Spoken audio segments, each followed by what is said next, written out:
Ceci est un livre audio autogénéré par Google. Les éditions Max Milo présentent « Je suis ado et j'appelle mon psy » de Thierry Delcourt. C'est mieux de vous parler à vous plutôt qu'à mes parents. Je ne voudrais pas leur faire de peine. L'angoisse, quand ça me prend, c'est un gouffre terrible. Je ne sais plus qui je suis.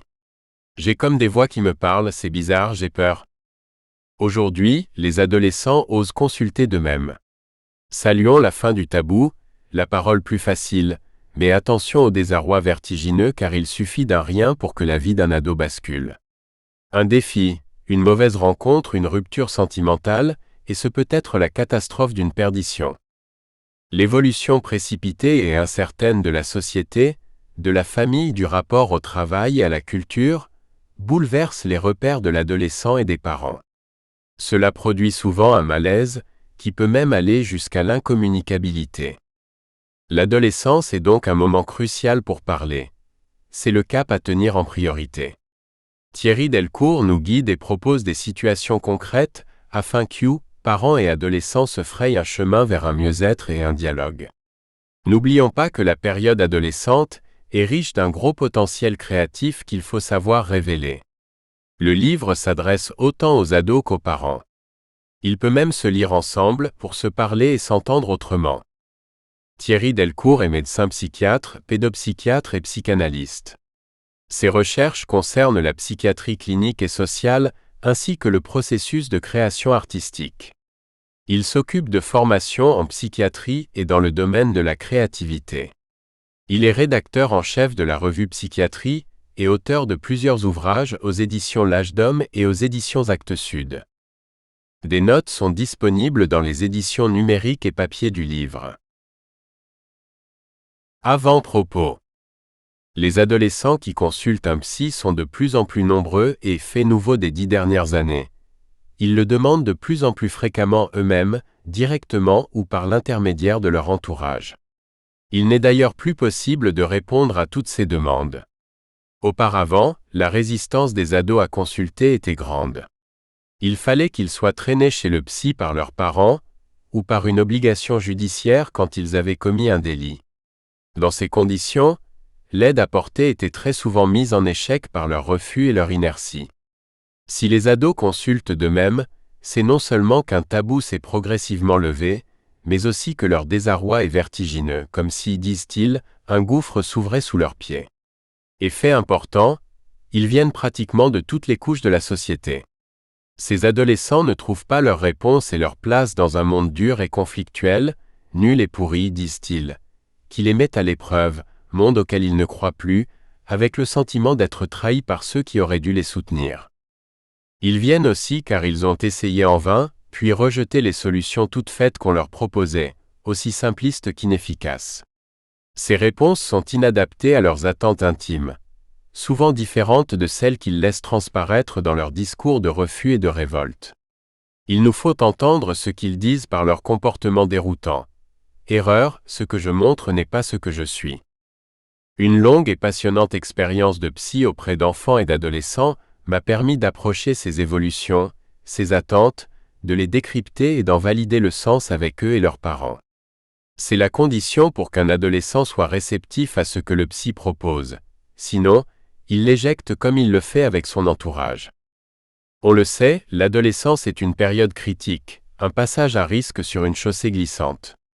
Le plus souvent, ça se limite à un parcours semé d'embûches plus ou moins éprouvantes, mais qui peuvent basculer dans un drame, celui que tout parent redoute. Perdre son adolescent impulsif et imprudent, le voir rejeter brutalement sa vie familiale et sociale pour partir dans une aventure destructrice vouée à l'échec. Chacun, ado ou parent, a pu ou peut en faire un jour la douloureuse expérience. Mais alors, il ne s'agit plus de la coutumière tension relationnelle entre parents et enfants, ni de la mauvaise foi et de l'ingratitude légendaire des adolescents, agaçante autant que sujette à plaisanterie une fois l'orage passé. Il s'agit d'une mise en péril, d'un reniement chargé de haine masquant généralement une détresse qui laisse les proches totalement désarmés. L'évolution précipitée et incertaine de la société, de la famille, du rapport au travail et à la culture, bouleverse les repères de l'adolescent et des parents au point de susciter un malaise croissant, difficile à cerner, et qui peut aller jusqu'à une absence totale de communication. Les événements dramatiques actuels liés au terrorisme, mais aussi le climat malsain d'une tension sociale de crise, aggravent le souci des enfants, des parents et éducateurs. D'autant que les adolescents, dans leur amorce d'émancipation, sont les plus exposés aux risques d'emprise, d'endoctrinement et de mise en danger. Terrorisme, djihadisme, suicide et expériences extrêmes de tous ordres. Les tragiques attentats de Paris du 13 novembre 2015 nous ont plongés dans l'horreur de cette crise aiguë, dont les adolescents et jeunes adultes se retrouvent à la fois les acteurs et les victimes. Les acteurs, ce sont les terroristes honnis.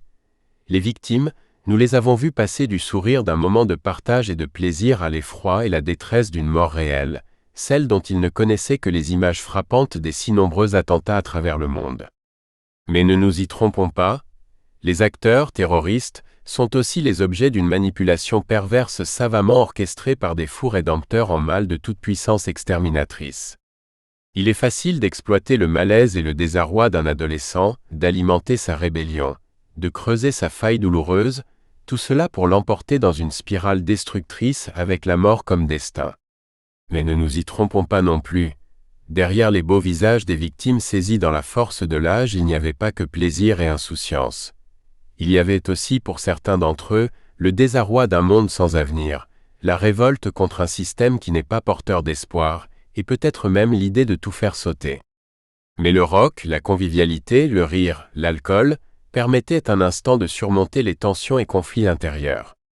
La frontière entre acteurs et victimes n'est pas aussi étanche que l'on aimerait le penser. On sait que parmi les fanatiques terroristes suicidaires, des adolescents apparemment sans problème, sans confession religieuse, issus de familles aux valeurs républicaines, sont endoctrinés. Vulnérables parce qu'ils sont adolescents et qu'ils recèlent parfois en eux des souffrances bien cachées, ils s'engouffrent dans des pièges habilement tendus au travers des réseaux sociaux par des acteurs d'autant plus prosélytes qu'intelligents, entiers et fraîchement convertis à la cause djihadiste. Cet endoctrinement, légitime préoccupation actuelle, est loin d'être le seul risque auquel se confrontent les adolescents et par ricochet, leurs familles. Combien de parents disent alors leur cruelle perplexité? Ils sont inquiets et désarmés face à un adolescent qu'ils ne reconnaissent plus, ne comprennent plus et ne peuvent pas aider tant le fossé s'est creusé entre l'enfant qu'ils géraient plus ou moins facilement et celui qu'ils voient désormais comme un énergumène, un zombie, une petite frappe, bref, un étranger. Leur enfant est devenu bizarre. Il est, disent-ils à l'âge bête, idée rassurante qui laisse espérer que la période de crise ne durera pas trop longtemps. Mais la crise, parfois extrême dans son expression, n'est pas que dans la tête de l'adolescent. Elle peut n'être que le reflet d'une crise profonde et insidieuse qui nous concerne tous. L'ado devient en quelque sorte le sismographe qui s'affole quand il enregistre le tremblement du monde environnant. Alors la crise ou les crises, d'adolescence, de parentalité, de la famille, de la culture, de la société, des institutions, de la civilisation. Ne nous égarons pas, la crise n'a pas une seule cause, a fortiori celle du prétendu âge bête d'un ado qui ne voudrait rien comprendre des messages éducatifs et des valeurs que ses parents lui transmettent tant bien que mal. Cette fameuse crise, polymorphe, prend non seulement de multiples visages, mais ses diverses significations ne se laissent pas saisir aisément. Elle est notamment renforcée par la crise économique, culturelle, écologique d'une société elle-même en crise, pour ainsi dire par définition. Il est donc impossible de résoudre les crises que manifeste un adolescent ou qui se manifestent à travers lui, rien qu'avec de l'amour, de bons conseils et l'application de modèles moraux, même si tout cela compte pour l'aider.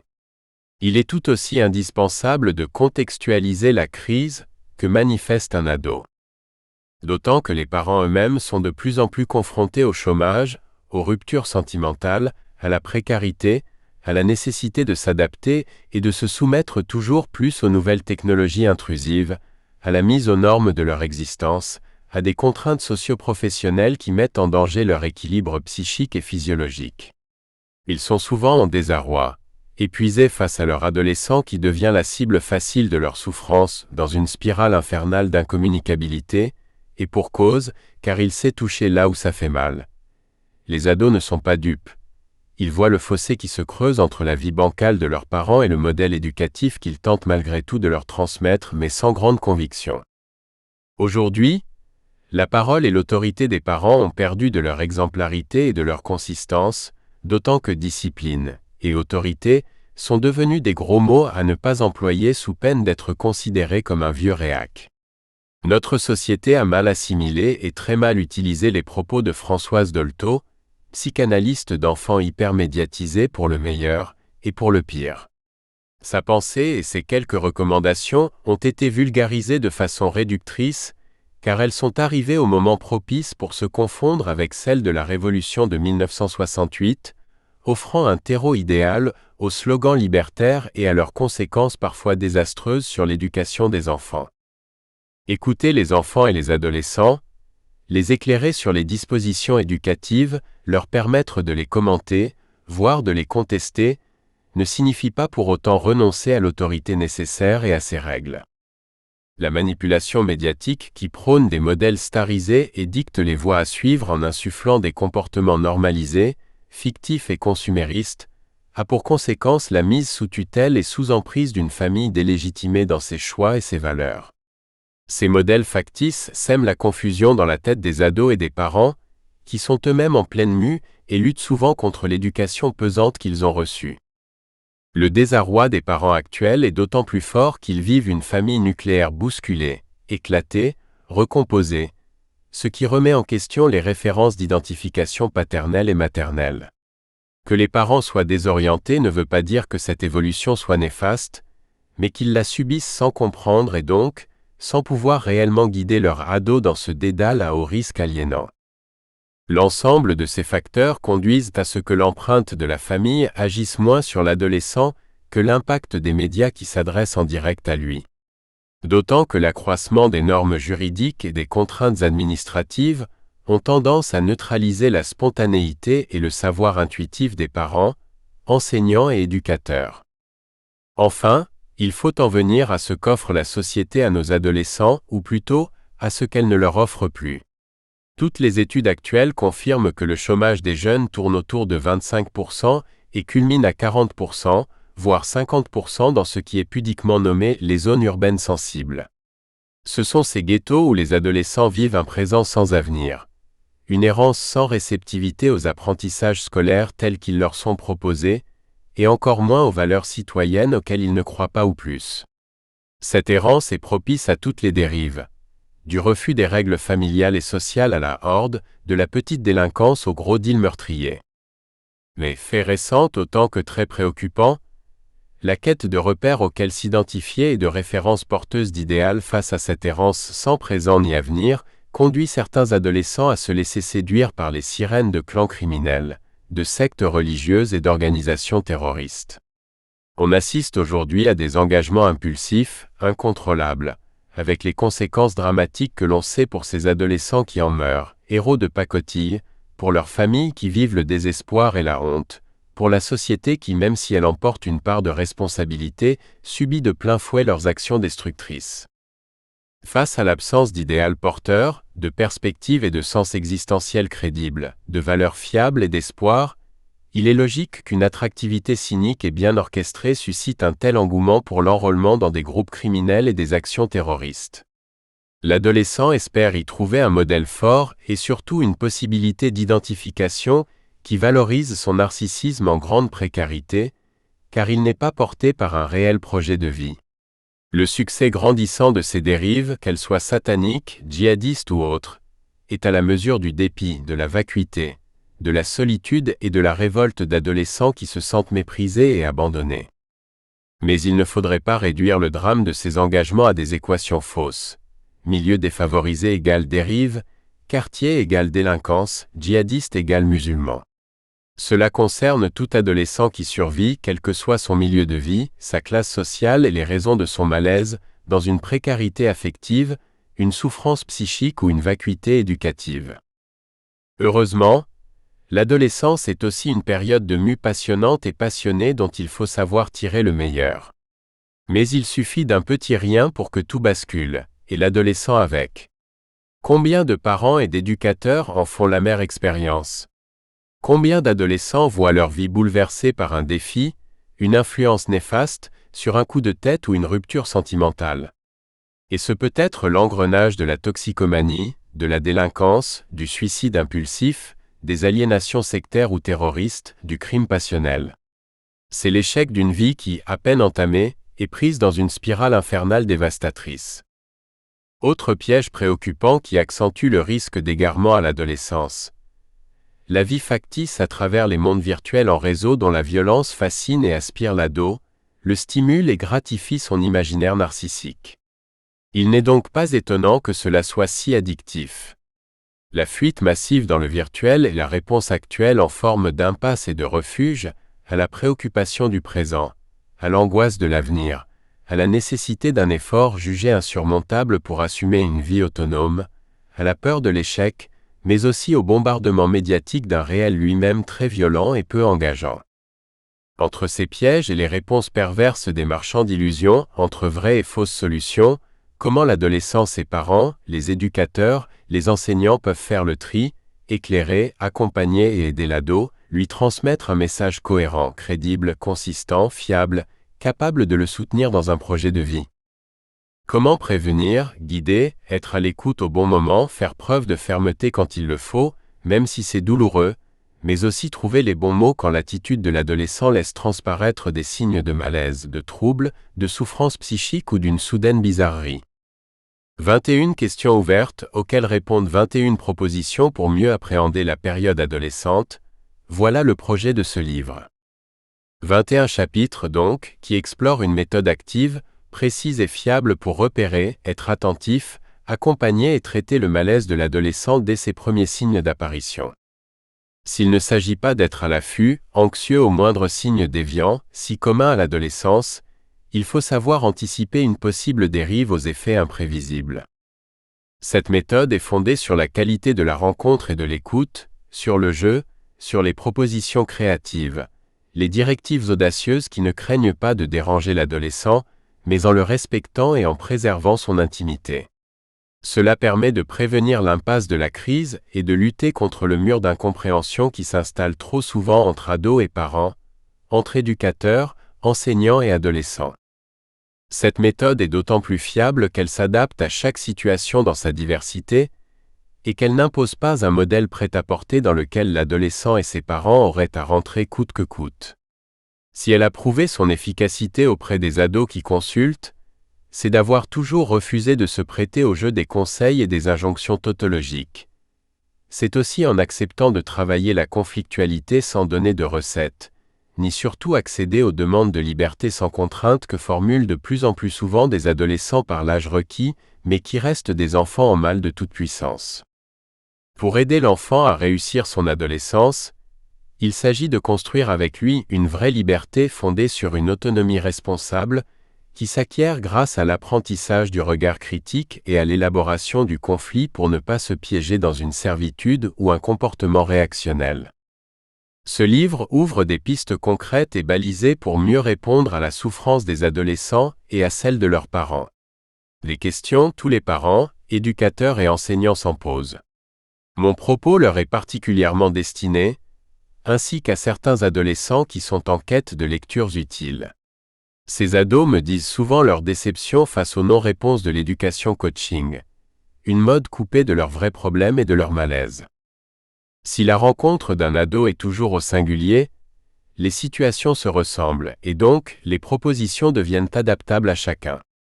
Cela va des indications pratiques sur ce qu'il vaut mieux éviter, jusqu'aux repères sur la vigilance parentale et éducative pour prévenir les écueils et les dangers des expériences adolescentes. Je propose aussi des pistes pour ne pas compromettre la communication entre ados, familles et institutions éducatives.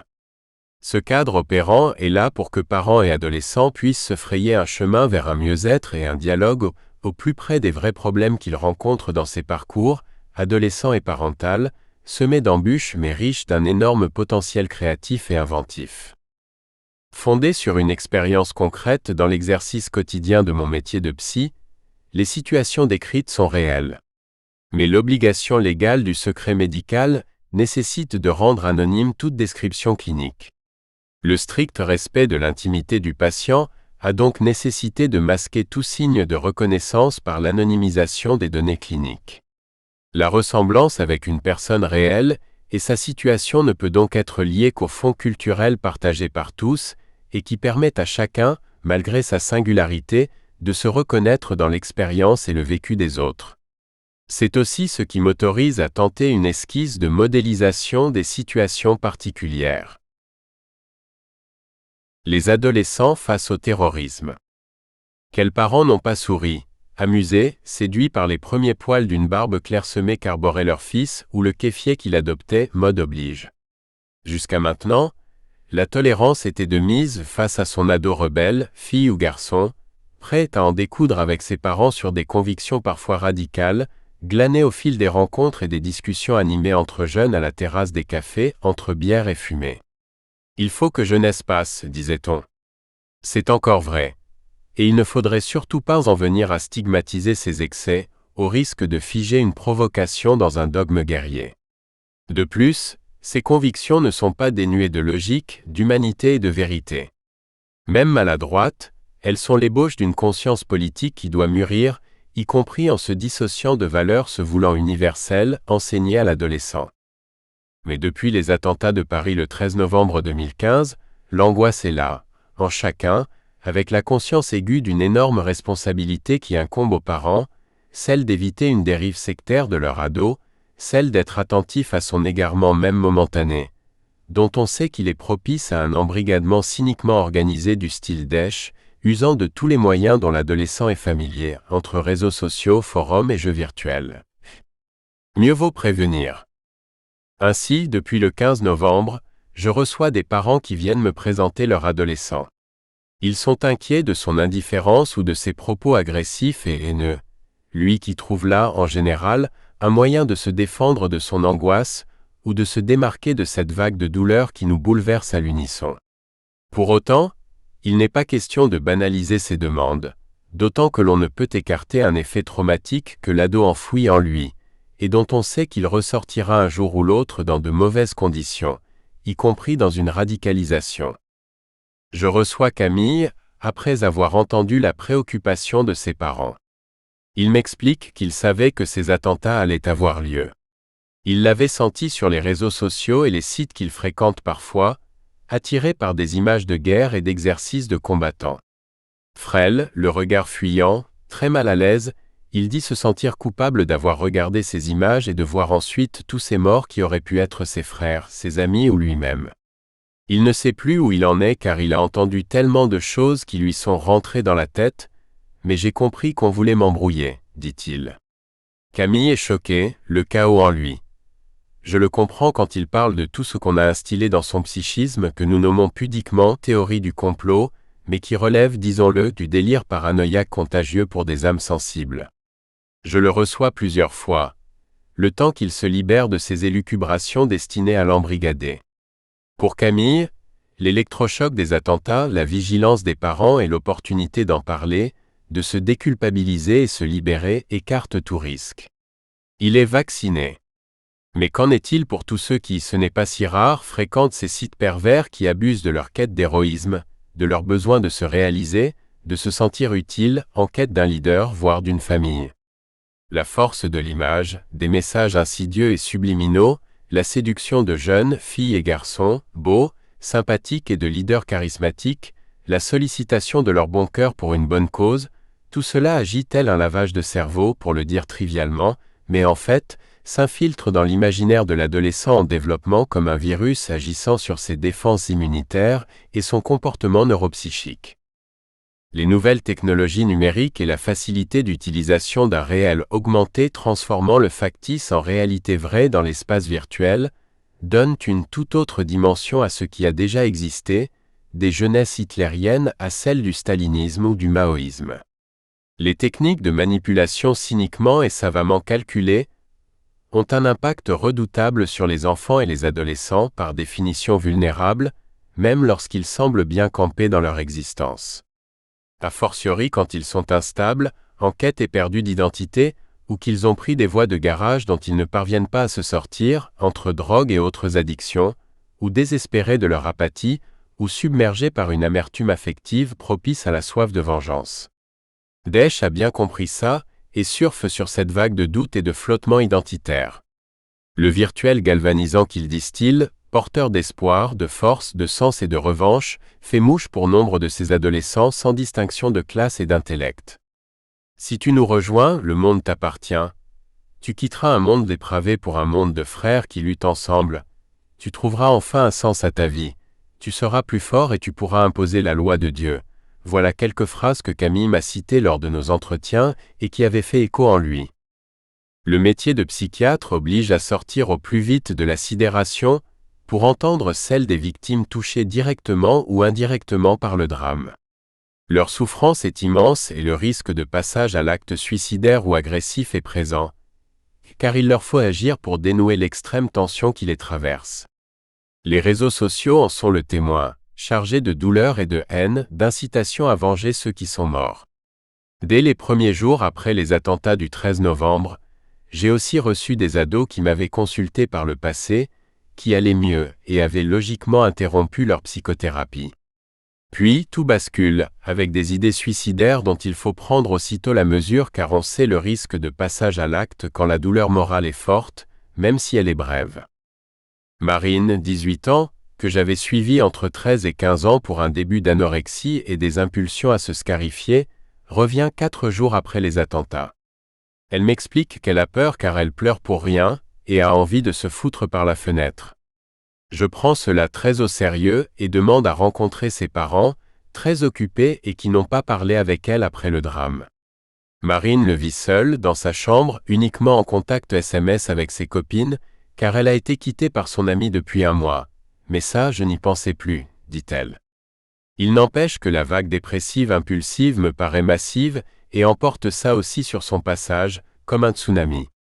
Je l'écoute, mais surtout, je demande à ses parents de ne pas la quitter, de prendre soin d'elle, et pour cela je prescris un arrêt de travail à sa mère, seule à accepter ce sacrifice.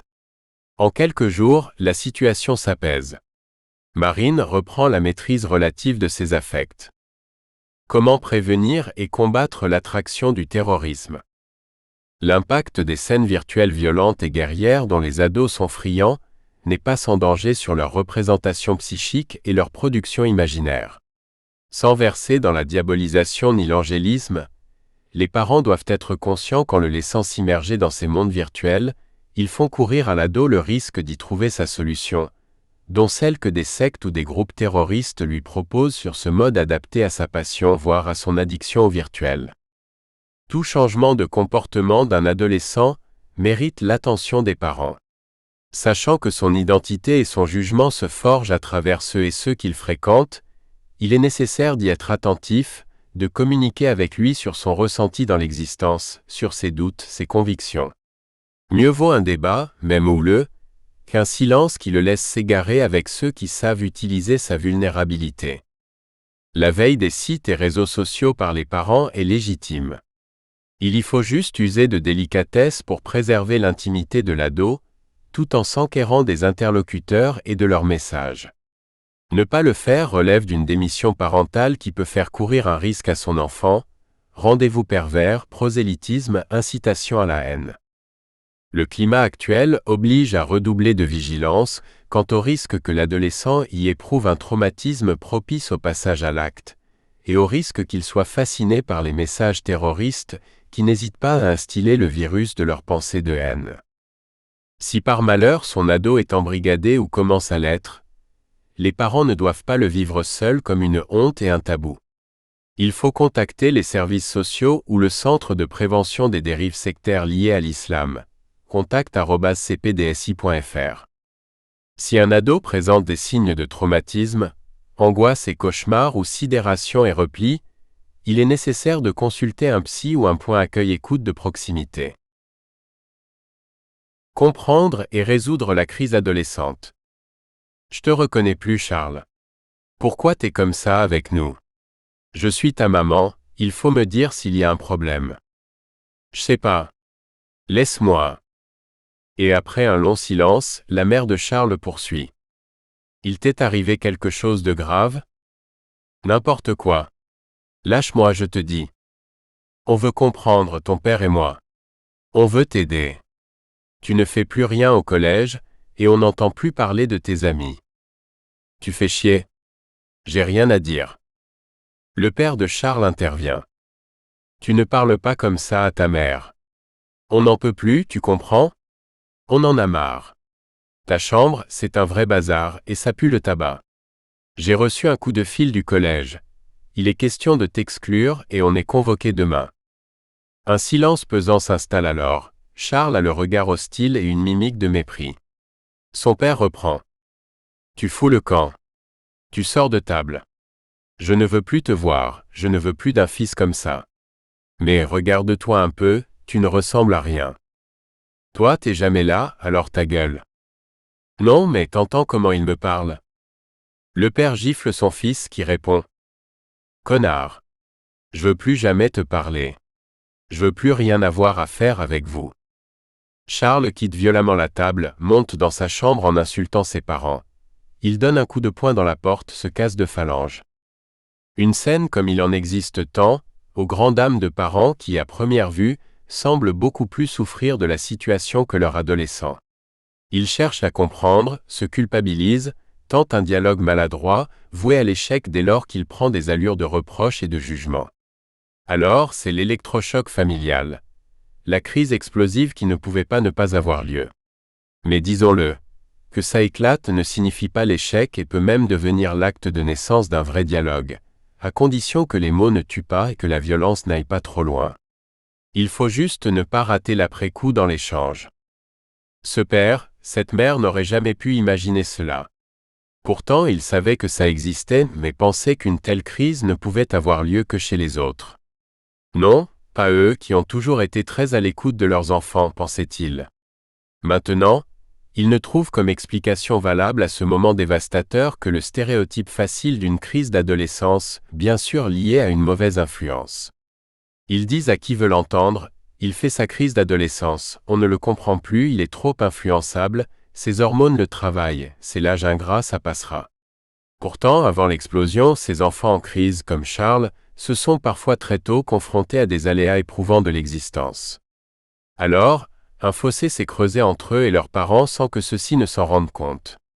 Et ce fossé, plus ou moins profond et masqué, prend subitement la forme d'une crise, avant même que l'enfant n'accède à une élaboration positive de son adolescence. Dire crise d'adolescence laisse à penser qu'elle aurait lieu pour tout enfant sur le même modèle.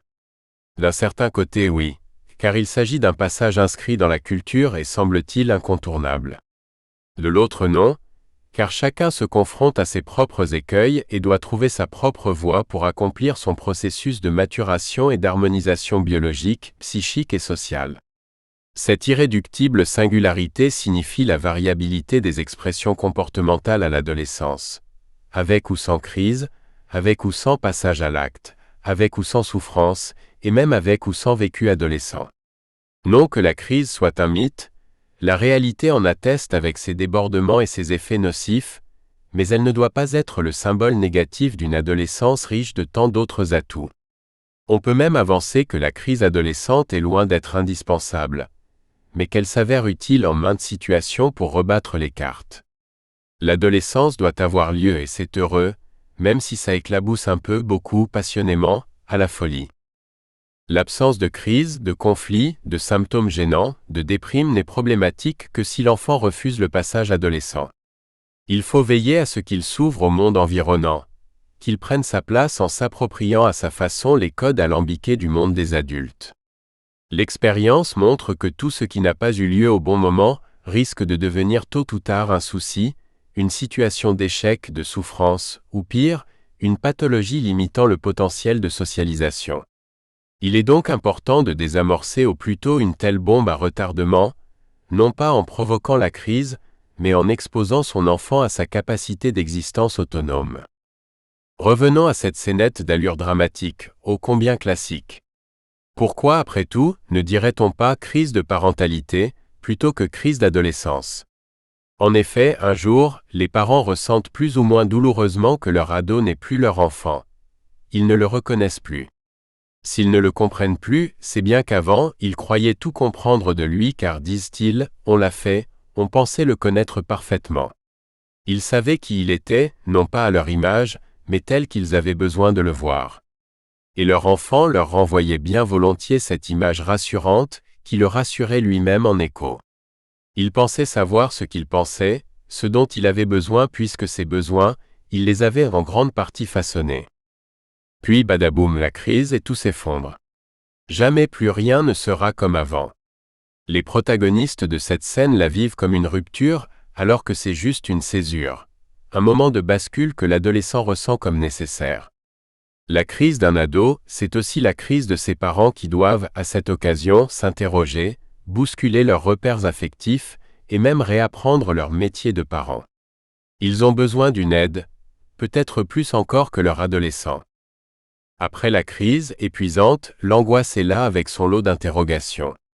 Comment être de bons parents avec son ado, ne pas se tromper, ne pas compromettre sa vie future? Comment aurait-on pu éviter ça? Qu'est-ce qu'on n'a pas bien fait? Ces questions, fréquemment posées aux psys, font l'objet et pour cause de nombreux livres de conseils et de recettes discutables. En fait, les parents doivent comprendre qu'ils ont à affronter la crise et le flot de questions qu'elle pose avec leurs propres outils, si possible sans culpabilité mais aussi sans déni de la part qui leur revient. C'est le meilleur moyen d'entrer en contact avec leur ado, dont l'apparence jusque-là familière est soudain devenue insondable. Adolescent, il est par définition ce qui échappe. Il faut qu'ils l'acceptent, comme ils ont accepté d'autres frustrations, comme leur enfant a dû lui aussi franchir des étapes de sevrage et de perte, là où de vraies frustrations font place à de nouvelles propositions parentales et culturelles. C'est ce qui permet à l'enfant de grandir et d'accéder à une maturation adulte. C'est aussi ce qui permet à l'adulte en mal d'enfance de faire le deuil d'une projection rassurante de ses aspirations sur son propre enfant. Réapprendre son métier de parent, ça veut dire quoi?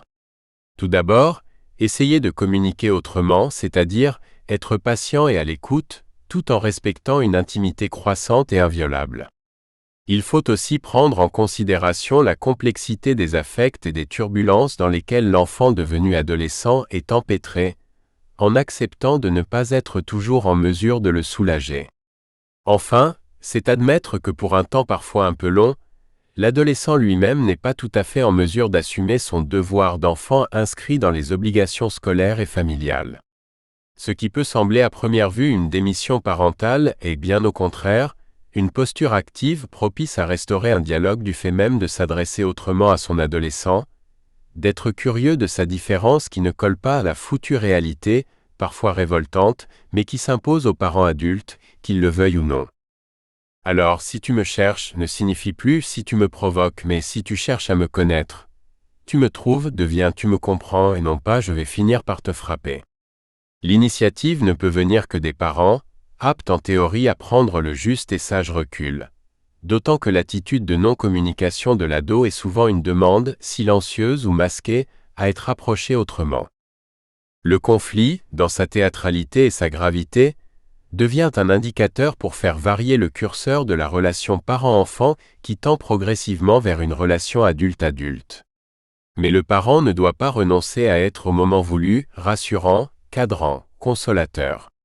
Être parent, aimer en éduquant, c'est un métier très difficile. Il faut pouvoir prendre un recul patient, affectueux, ne pas entrer de front dans un conflit destructeur et rester à l'écoute sans renoncer au cadre éducatif. Cela suppose, et c'est là que le bât blesse, d'avoir à peu près bien dénoué sa propre adolescence. Quand l'enfant est en pleine mue dans la relation à son corps, à son être, dans son rapport aux autres, à la famille, à la société, à l'amour, à la loi, quand il doit anticiper la vie adulte angoissante, quand il est déstabilisé par tout ce qu'il est en train de perdre en grandissant, en se métamorphosant, il doit trouver en face de lui des parents aptes à lui ouvrir une voie praticable, à entendre son malaise, à comprendre à demi-mot ses atermoiements, à décrypter ses revendications maladroites malgré sa mauvaise foi. Plus tard, ces adolescents devenus adultes ont à leur tour des enfants. Alors ils viennent dire à leurs parents, ou cela m'arrive parfois, aux psys de leur adolescence, qu'ils éprouvent le besoin de revoir face aux questions autour de leur enfant, à quel point certains de nos comportements les ont aidés, ou au contraire les ont égarés et mis en danger. Les parents et le psy qui avaient navigué à vue se disent alors qu'ils sont passés près du drame. Il suffit d'un mot maladroit pour que l'ado bascule. D'où l'importance de l'éclairage et de l'action du psy consulté, sachant tout de même qu'il ne peut pas tout éviter. Ce drame a malheureusement lieu pour certains ados. Acte délictueux grave ou suicide. La peur des parents est donc tout à fait justifiée, mais ce n'est jamais elle qui doit guider leur attitude vis-à-vis de leur adolescent.